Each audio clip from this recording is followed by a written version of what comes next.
नमस्कार, राधे राधे। स्वागत है आपका हमारे हिस्ट्रिकल ब्लॉग में। आज हम ब्लॉग बनाने के लिए आए हुए हैं ग्राम चमरहुआ में, जो कि यहाँ पर श्रीमद् भागवत जी का अनुष्ठान चल रहा है, जो कि साप्ताहिक होता है। और बहुत ही अच्छे गुरुजी हैं जो कि नरवर से आए हैं। और आज पंचम दिवस है और श्री गोवर्धन पूजन, जो कि आज गोवर्धन पूजन होगा। आज हम आपको दिखाते हैं, कथा पंडाल में लेके चलते हैं और झांकी, गोवर्धन झांकी का दर्शन कराते हैं, आपको लेके चलते हैं आपको कथा पंडाल में और श्रीमद् भागवत जी का रसपान कराते हैं। तो उससे चलते हैं हम कथा पंडाल में। तो गाइस लेके चलते हैं आपको कथा पंडाल में।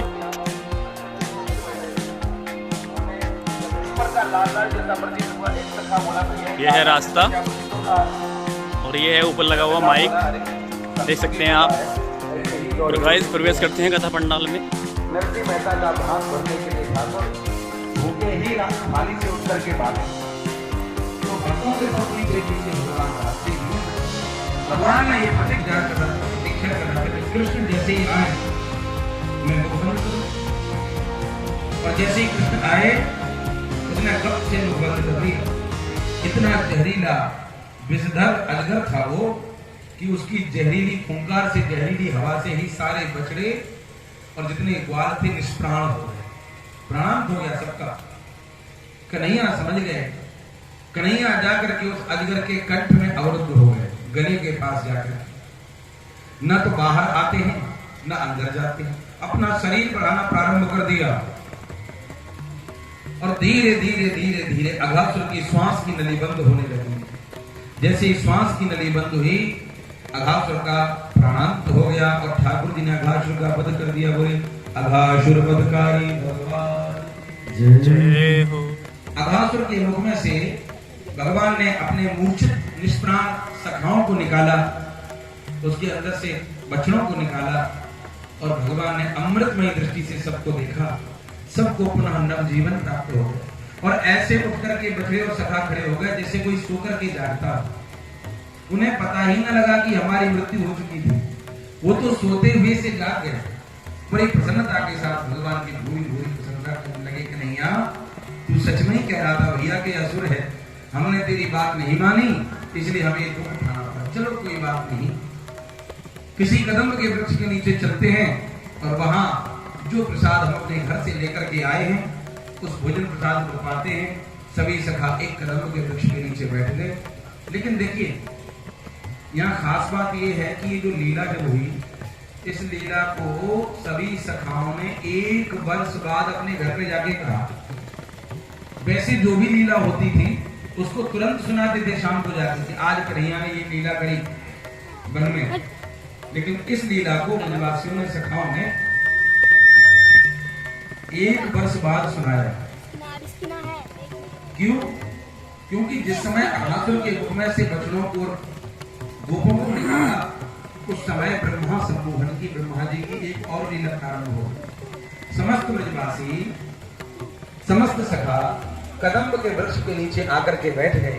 कन्हैया को बीच में घेर लिया, समस्त गोपगण चारों तरफ से बैठ गए और ऐसा लगता है जैसे अनेक तारामंडल के मध्य में चंद्रमा सुशोभित हो रखा हो। ऐसे ही ठाकुर जी सुशोभित हो रहे।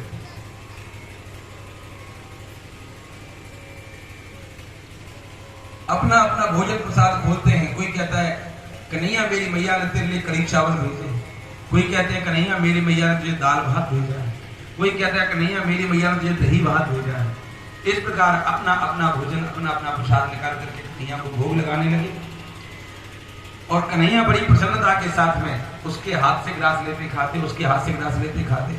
उन्हें यह भी विचार नहीं कि इसने जूठा किया। वैसे गोपों का यह नियम है कि सबसे पहला गस्सा, पहला ग्रास कन्हैया को मिला।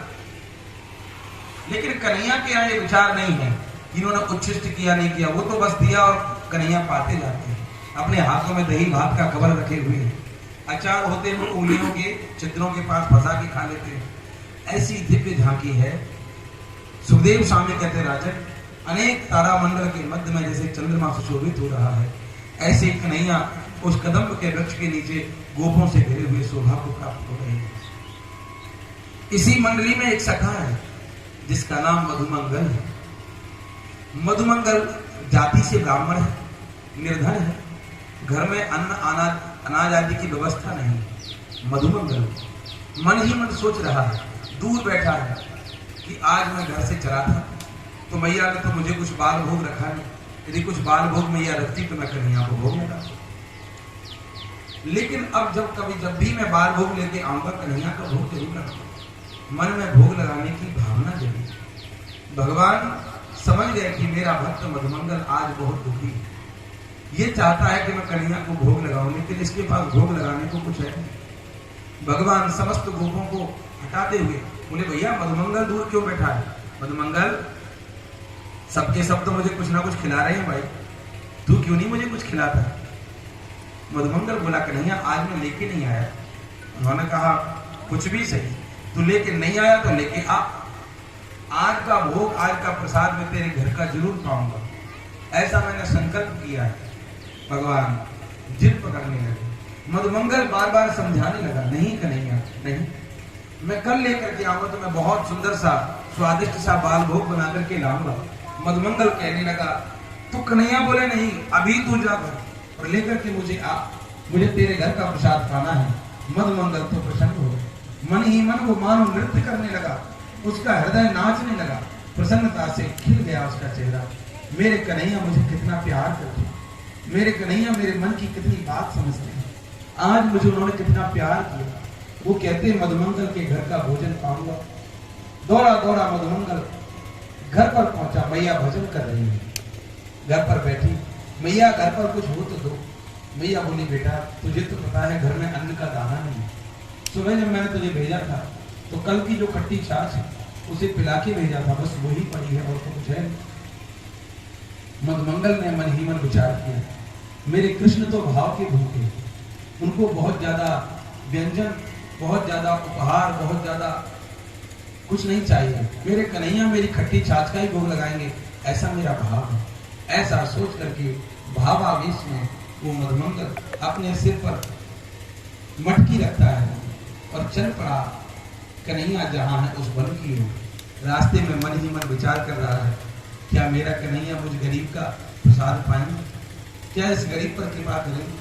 नहीं नहीं, वो तो नंदराय के, मन ही मन सोच रहा है, वो नंदराय के बेटा है, नंद बाबा हमारे ब्रज के राजा है, वो तो 5 पकवान प्रतिदिन खाने वाले हैं, माखन मिश्री का भोग लगाने वाले हैं, मेरी खट्टी छाछ का भोग नहीं लगाएंगे। फिर मन में आया, नहीं नहीं, मेरे कन्हैया तो बड़े कृपालु, मुझ पर जरूर दया करेंगे। ऐसा मन में सोचता सोचता चला आया, लेकिन जैसे ही कदम का वृक्ष आने वाला था उसने निश्चय किया कि ये खट्टी छाछ मैं कन्हैया को तो नहीं खिलाऊंगा। क्यों? कन्हैया ने यदि खट्टी छाछ पी ली तो उन्हें जुकाम हो जाएगा,